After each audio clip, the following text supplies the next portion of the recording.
Partners തമ്മിലുള്ള ഡിഫറൻസും ഈഗോയും കാരണമാണ് പല ബിസിനസ്സുകളും പൊളിഞ്ഞു പോകാനായിട്ടുള്ള കാരണം. ഇതിനകത്ത് ഏറ്റവും കൂടുതൽ വേണ്ടതെന്ന് പറഞ്ഞാൽ രണ്ട് പാർട്ട്ണർമാർ പ്രത്യേകിച്ചും തുല്യ പാർട്ട്ണർമാരാണ് വരുന്നതെങ്കിൽ അവർ തമ്മിലുള്ള റോൾസും റെസ്പോൺസിബിലിറ്റീസും ക്ലിയർ ആയിട്ട് ഡിഫൈൻ ചെയ്ത് ഡോക്യുമെൻ്റ് ചെയ്ത് അങ്ങോട്ടും ഇങ്ങോട്ടും മനസ്സിലാക്കിയെടുക്കുക എന്നുള്ളതാണ് ഏറ്റവും പ്രധാനമായിട്ട് വേണ്ടത്. രണ്ടാമത്, അഭിപ്രായത്തിന് വേണ്ടിയിട്ടുള്ള ഒരു സ്പേസാണ്.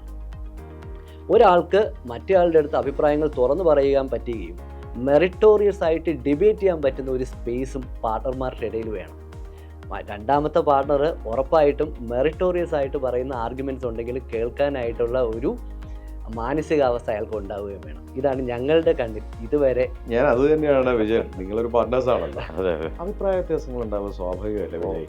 ഉറപ്പായിട്ടും. നിങ്ങൾ എങ്ങനെ സോൾവ് ചെയ്യും?